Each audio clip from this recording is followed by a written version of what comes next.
first saw Gargoyles in 1994, my first initial thought was, oh, this is Disney trying to do Batman. A lot more serious, darker, action-oriented shows for kids were popping up everywhere, and this was Disney's attempt to cash in on that. It had more shadows, harsher plots, more serious voice acting, and even though I was getting to the age where I wasn't really watching these kind of cartoons anymore, I do kinda remember sneaking it in between school. You know, like when you tell your friends, oh yeah, who watches Gargoyles, but you kinda secretly knew, I did. I watch Gargoyles. As I've gotten older and watched it again, I realized not only does it really stand to the test of time, but it's definitely not just a Batman ripoff. It's not even close. It really is its own unique thing.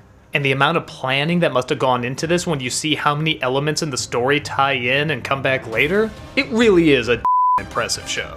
In the age of swords and sorcery, Gargoyles rule the night, because that's all they can rule. When the sun comes up, they turn to stone, but when the sun goes down, they break out of their statues and go through the night. This idea and visual alone is amazing. The humans don't much care for the Gargoyles as they see them as, well, monsters, despite them most of the time protecting the humans. But a sudden betrayal takes place and most of the Gargoyles are wiped out, that is, for a select few.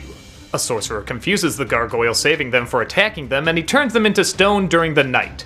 And the only way to reverse the spell is to take them and the castle they swore to protect above the clouds, which, in that time period, seems pretty unlikely. So the leader of this clan, Goliath, played by Keith David, has the sorcerer turn him to stone too so he can be with his clan. Years later though, an eccentric billionaire named Xanatos, played by Jonathan Frakes, does indeed lift the castle and the Gargoyles above the clouds in this incredible architectural design. I mean, look at that. Bringing them back to life. A detective named Elisa Maza stumbles across them, forms a strong friendship, and of course she has to show them how the modern world works, while also finding out their supposed friends in Xanatos and Goliath's resurrected lost love, Demona, played by Marina Sirtis, are not quite what they expect them to be.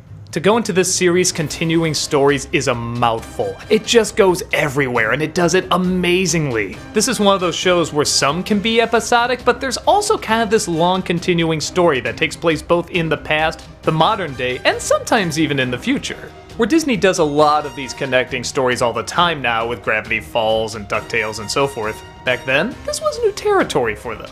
It's almost like it combined the dark gothicness of Batman with the continuing kind of soap opera stories of X-Men, but then adding this new element of mythology. Wizards, armies, kings, queens, princesses, all tying into an ancient lore that sounds really complicated, but the show is very good at holding your hand and walking you through it. There's so many twists and turns about characters' different identities, especially over the hundreds, even thousands of years they've been alive. It's one of those series that starts off good and only gets better and better the more you watch it.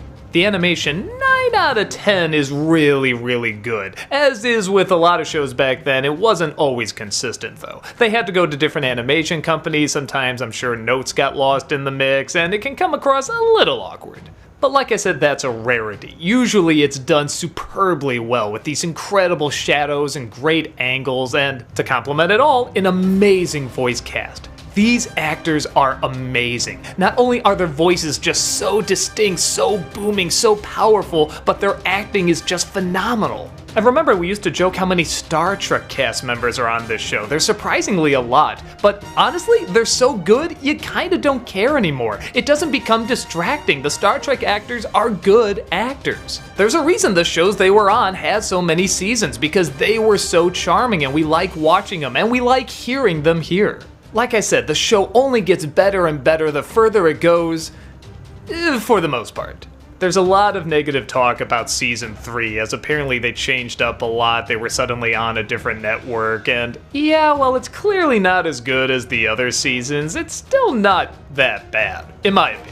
There's an emphasis this time on the prejudice against the Gargoyles, which was really more of a first couple episodes thing, you know, because they just kept in secret the rest of the time. But now, they're outed, and there's this very obvious clan, if you will, that's hunting them down, and yeah, I wonder what this is representing.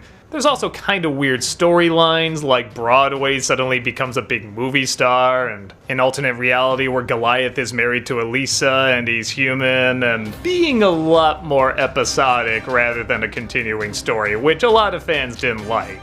But honestly, there's still some really solid nuggets of good in this too. Like, I really enjoyed the episode where Demona is bonding with her daughter and she kinda doesn't know, can she trust her or can she? Despite these what if the main character was normal plot lines we've seen a million times in a million other shows, it's still done okay here.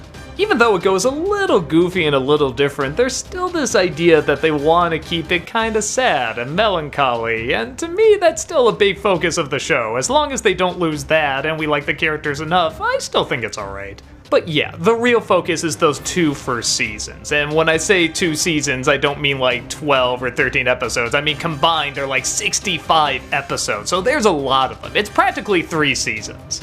It's engaging, imaginative, dramatic, dark, brooding, action-packed, and even though it came out a long time ago, it's definitely new material for Disney that we would love to see them return to. I mean, it's gotta be better than what they're returning to now.